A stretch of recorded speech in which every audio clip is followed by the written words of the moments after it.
Good evening. I'm James Exum. It's approximately 8:40 in the evening here in South Austin, Texas on September the 27th. I hope things are improving in your life and you're finding your true path, your Dharma. I'm an old yogi, as you well know by now if you've listened to any of my videos. Tonight I'm starting a brand new selection of videos, and they all fall under the heading of the manifesting of enlightenment. That's a very, very important title. And it's going to take a little bit of work on your part in the viewing and in my part in the presentation, the narration, and the explanation. But I'm up to it. I'm very much up to it. I always become enthused when I strike upon a new subject that of illumination, so to speak, that, no pun intended, that gets my juices flowing, makes me excited as a teacher once again. I've been practicing yoga, first on the physical side, the asana, and now the thinking side, so to speak, the philosophy, since 1974. There was a short period where I took some time off, but that was a very short period, and that was very, very long ago. As far as the asana, I taught that for maybe, realistically, maybe a year and a half, and then I fell under the spell of yoga philosophy by bumping into some of the great books written on the subject, and becoming lost in the library of Vedic and yogic philosophy, starting with the Mahabharata, not only the Mahabharata, but moving from there into the Bhagavad Gita, and then the Vedic works, and forward up to Patanjali's works, and the commentaries of Adi Shankara, then into the history, and then into the study of the comparison between the different religions of the world, and the different sects of the world, and the different laws within the religions, and so forth and so on. And that settled me finally more deeply into the subject of yoga, where I have rested in rather good comfort, excellent comfort actually, for going on easily over 40 years.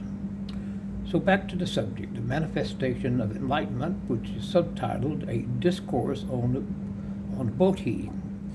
Bodhi is the Sanskrit word for light and entertaining the light of knowledge, which is another way of saying spiritual illumination. So the subtitle is A Discourse on Bodhi, the Journey Towards Spiritual Illumination. And we have an introduction. Now, let me tell you from the very beginning that this is a very involved subject. In fact, my outline for you and for myself that I'm reading from, that I summarized earlier, runs 9 pages. Well, that's a lot of pages, not only to read, but to explain, and to videotape, and to narrate, and to summate, and so on and so forth. But I'm going to make it easy on both yourselves and myself in particular. I'm going to make it easy by breaking it down into a series. In this series, I'm not quite sure how it will work out. It depends on this very first video. But because there are 9 different sections of this, the introduction is the first section, and then the second section, I'll just run through them real quickly with you. The second section, let me go to a different view of these pages, and that'll make it easier. There we go. The second section is, increase the size of the page on the screen. That'll make it even easier, so to speak. The second section is Understanding Enlightenment. Well, that's part of the introduction, and then the manifestation process, stages, and practices. Now, that manifestation process, stages, and practices is the one that's broken down into 7 segments. They start with the call to seek. Then we move on from there to self-inquiry and awareness, followed by purification and letting go. That's after that we come across cultivating presence and stillness, and beyond that we move into realization and integration. Next and finally in that section is the 7 sections is the role of grace and effect and effort. This is very small writing on my screen. And then we go into the conclusion. So let's scoot back over to the beginning, change my viewpoint here to a full page as opposed to a side-by-side, and we will start lesson number 1, or episode number 1, we'll call it, on the subject of the manifesting of enlightenment. And I am James Exum, as I said. I'm also known as Sakshi. I'm going to start writing my name as James Exum Sakshi. And that will, well, I thought about this earlier while I was prepping for you. No, I'm not going to do it that way. I'm going to do it this way. I'm going to say James Exum, and then I'm going to hyphenate it, and then put the Yogi Sakshi, because I am a yogi. A yogi simply means a man well-versed in the traditions of yoga, the history of yoga, the knowledge of yoga. It's not a superior title by any means. It's like saying I'm a human being. It's a basic title like sir, as opposed to count or general or admiral or whatever, or pope or bishop or any of those titles. It's a basic title. When I was young, if you wanted to give a title to someone you were writing to across the country, and were he a male, you would write on it Tom Jones. I didn't know Tom Jones, but that's just I'm not referring to the entertainer. I'm just making up a word. John Smith. Let's go with that one. And you would write behind Esquire. That was the way to give him a formal title in those days, but that's not used much anymore. So let's start with the introduction, and I will read and comment. I will alternate between reading from my text on my screen, from my computer screen, and then commenting. When I turn away from you, I'm reading. When I turn back to you, I'm commenting. Okay, introduction. Enlightenment has captivated the minds and hearts of seekers, philosophers, and mystics throughout human history. It represents the pinnacle of spiritual realization, a state of being marked by profound understanding, inner peace, and unity with all existence. That's basically a very brief, but not necessarily precise, definition of enlightenment. So how do you become enlightenment? The process of manifesting enlightenment is not a single event. No, it's not indeed. It can take a lifetime, or according to the Hindu philosophy, and which I do not follow the Hindu philosophy. I'm not a Hindu. I'm not religious in that sense. To me, yoga is the science of living, the science of life. I don't see it as a religion. The process of manifesting enlightenment is not a single event, but an evolving journey over a distinct period of time. And that time, according to the Hindus, can carry forward through reincarnation, through recycling of the soul through different bodies, human bodies, gross corpus, as they're called, gross bodies they're called. I have not yet fully adopted that viewpoint. The process of manifesting enlightenment is not a single event, but an evolving journey over a distinct period of time. It is a transformative unfolding of awareness and being. This discourse explores the essential stages, practices, and challenges inherent in the path towards enlightenment. Well, that's true enough. I'm not trying to be rude by agreeing with my own writings or my own ideas I've placed in my discourse. I'm just letting you know that I'm very happy with what I've written there. That's true enough. This button is bothering me a little bit. I normally don't button this top button, but since it's easier to do it once and get it over with than instead of playing with it, and I'm sure that bothers you. I know it bothers me. I might as well just try it. I've never done this now, but I'm just going to try it. And it kind of hides that old chicken neck of mine, they call him. Well, when you're on the cusp of turning 75, which I will next Tuesday, it's okay to have a chicken neck and other various parts of your body drooping from the effects of decades of gravity taking its toll on the human flesh. I'm happy that it hasn't taken its toll on my brain and affected my recollection or my ability to speak properly or to think in whole thoughts and to even go abstract with my thoughts sometimes, inside the box, outside the box, in a playful way, seriously. It's a beautiful instrument. And I'm very happy I've maintained it, and I have been allowed to maintain it by the grace of Brahman, the creator. There we go, that looks pretty good. Looking like an old Russian or Russian czar or something. Well, let's hope I don't look like, what was his name? Rasputin. we definitely don't want to adopt that appearance or that concept. Okay. The process of manifesting enlightenment is not a single event, but an evolving journey over a distinct period of time. It's a transformative unfolding of awareness and being. This discourse, the one we're dealing with now, explores the essential stages, practices, and challenges inherent in the path towards enlightenment. If you see me sipping from my cup of ginseng tea, occasionally, please forgive that. I'm not trying to be rude in front of you or advertising ginseng tea.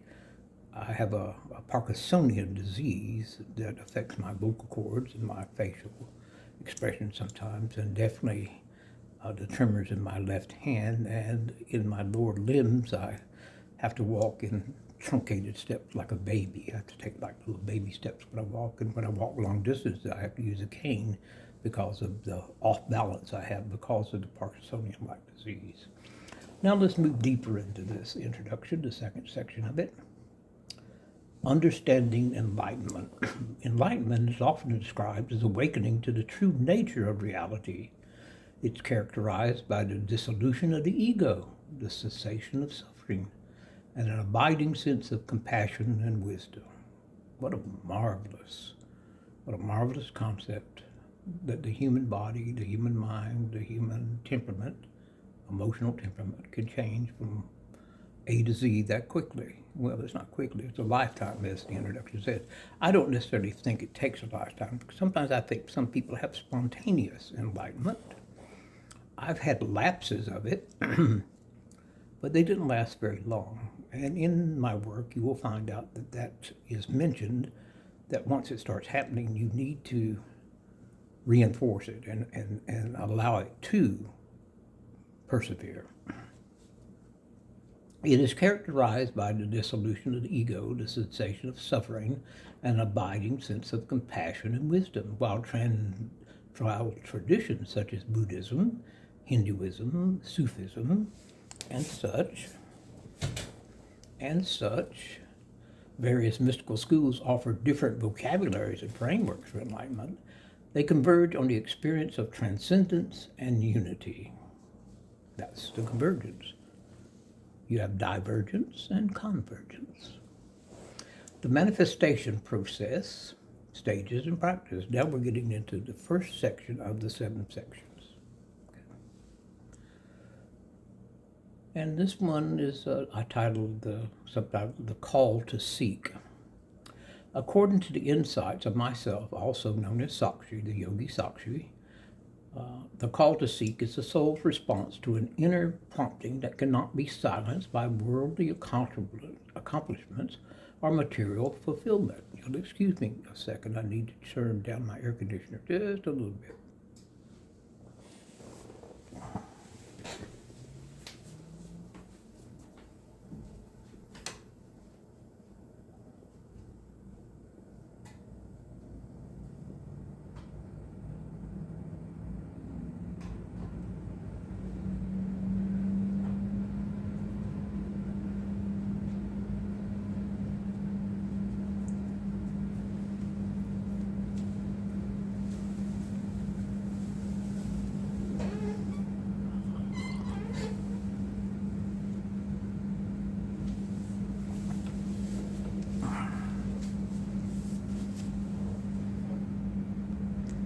And the air conditioner is turned down and I'm back. And I'm sorry that it took me so long. But while I was over there, it's just a few steps, but while I was over there, I was thinking to myself, well, do I really want to do this in several sections? I mean, I can produce an hour video, which this might turn out to be, and I can end each section by simply saying this is the end of section number 1, and you can turn it off and refer to it later. That way I will only have to upload it, download it, or outload it, or whatever it's called, to YouTube one time. A little laziness on my part, but it also could be convenient on your part, be a convenience to you on your part if you decide you want to watch the whole thing all the way through. That's true enough also. There's always more than one side to a coin. I used to say when I was a kid, there's 3 sides: the top, the bottom, the front, the back, and the edge. So either way, I'll decide when I get to the point I can stop the first time. Okay. So according to the insights of myself, the call to seek is the soul's response to an inner prompting that cannot be silenced by worldly accomplishment or material fulfilling. I emphasize that this initial urge arises from a subtle, very important what I'm about to say, from a subtle recognition of incompleteness. Well, I don't know if you as a human being have ever felt incomplete, but I can assure you I have. And that's one of the reasons I started on this path that I've been on all these decades. You know, that button bothers me. It's probably why I had to turn the air conditioner, change the tempo of the air conditioner. It bothers me somewhat, so I'm gonna open that puppy dog up. I'm just not used to wearing collars and ties anymore. I'm past my professional life where I used to have to wear suits and ties and button-down shirts and starch shirts and suits and press slacks and all that. I'm well beyond that. So I emphasize that this initial stage of this initial urge arises from a subtle recognition of incompleteness, a sense that despite the external successes, something essential remains undiscovered within. Well, normally I don't end a sentence in a preposition, and within is a preposition, but no one pays attention to that style of writing anymore, or that rule of English. So I'll break that rule occasionally. And you notice sometimes after I speak to you, I will go back and reread the last sentence that I read before I started ad-libbing to you. Well, that can become a distraction to some people, but it can also reinforce the message. If I don't do that, you're more than welcome to stop the tape, the video, and go back a few spaces back, 5, 10, 20, 50 seconds, whatever, and allow the information to flow again. That way you can catch certain words or certain phrases, or even take notes that you can research on your own later on. That's what I did when I first started listening to videos quite a while back, or old videotapes of yogis and swamis and all that. But now it's the most convenient thing in the world to go to YouTube and find all those old fellows, including this old fellow. I became one of those old fellows. Time changes everything. In my commentary, the call to seek is both universal and deeply personal, manifesting as a quiet yearning for the truth, freedom, and authentic happiness. This longing, I note, often intensifies during the moments of suffering or existential questioning, serving as a catalyst for the start of the transformative journey ahead. Yeah, I'd like to say a little better. I finally discovered how you can see me and I can see you, and I can read without turning my head. I just simply have to move my eyes and turn my head a little bit. Yeah, there we go, much better. This longing, I note, often intensifies during moments of suffering or existential questioning, serving as a catalyst for the start of the transformative journey ahead. Now I'm going to introduce you to one of my fellow writers, narrators, but we're historically about 12 centuries apart. He lived and worked in the 8th century, which was the 700s, Common Era, and he was incredibly effective and a genuine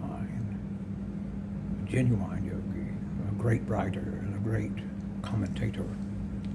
His name is Adi Shankara. I will not go into further explanations on him because you can find him in some of my earlier videos, that explanation, or you can go to Yogapedia or Wikipedia and look him up, his biography. It's worth your time because they will give you a bibliography of some of his works that he did narrations on and commentaries on. And that's not a homework assignment to you, but if you want to accept it, that's a way to further the broadness of your yogic education, especially the education of yoga philosophy. You won't be following directly in my footsteps, but that's how I did it. I found the old great writers and explored their works, and then I came up to the contemporary writers, and then writers in other fields, such as the literary field, and the field of psychology, and the field of science, and so forth. Anyone that was interested in yoga philosophy, I read their biographies, and I read their works and their commentaries on that particular subject. And you're welcome to join me in that quest. I'm still doing it. So, as a great Advaita Vedanta philosopher, he addressed these stages in his work, describing it, talking about now the manifesting process of becoming enlightenment. That's the stages I'm talking about. This stage, actually, and describing it as Mo-Muk Shatva, and that's spelled M-U-K-S-H-U-T-V-A, Mo-Muk Shatva, the intense desire for liberation. Yes. Shankara asserts that without this burning aspiration, the pursuit of enlightenment cannot truly begin. He explained that the call to seek emerges from the discernment, viveka, between the real and unreal, the eternal and transient. Through scriptural studies and self-reflection, he says, the seeker begins to recognize the limitations of sensory pleasures. Well, that's true enough too. And the ephemeral achievements. For Shankara, the awakening of longings is a divine spark that prompts the individual onto the path of knowledge, which is also known as Jnana Marga, urging one to turn inward and seek the self beyond all phenomena. If this is the first video of mine you've stumbled across, when I use these foreign-sounding words, they are because I'm using Sanskrit, which is the language that most of the original works of about yoga were written. They were written within that language. Thus, in the contemporaneous teachings of Sakshi and the historical commentaries of, now I said Sakshi there, that's me. I am James Exum / Sakshi. Sakshi means the witness. It also means your soul. It also means that divine spark from Brahman, the creator, on loan to the human body, the gross body, from the first breath to the last breath, and then it returned either to the creator or to the assignment given to it next by the creator. I sort of bridged that reincarnation thing by cleverly phrasing it that way, if you noticed. Okay. He mentioned the call to seek is honored as an essential step, first step towards enlightenment, which acts as a sacred invitation to embark on the journey from the known to the unknown, from limited to boundless awareness. Marvelous stuff that he wrote. The journey begins with a sense of longing or dissatisfaction with ordinary existence. We've all been in that boat, if not in that boat at this very moment. This inner call may arise from suffering, existential questions, or a spontaneous yearning for the meaning of our personal lives here on earth, or why we're here, as a basic statement. It marks the initial step, the recognition that there is more to life than meets the eye. Now, I'm not going into the third eye here. I'm just simply stating the common phrase. And this is the end of discourse 1 on the manifesting process of becoming enlightened. And this has taken me almost 30 minutes. I'm going to try to keep them under 30 minutes. So I think I'm going to go ahead and stop here. I'm going to end it here. And I hope you enjoyed this. I hope I didn't confuse you too much. I hope I didn't go off subject too much. In fact, I know I didn't go off subject. I just simply ad-libbed my way through portions of this, and that's okay too. At least I wasn't weaving, as certain leaders and famous or infamous orators tend to do on TV almost on a daily basis nowadays. Not getting into politics, not getting into religion, simply teaching yoga philosophy you have received. If this is your first one, your first lesson from an old yogi. I hope you enjoyed it.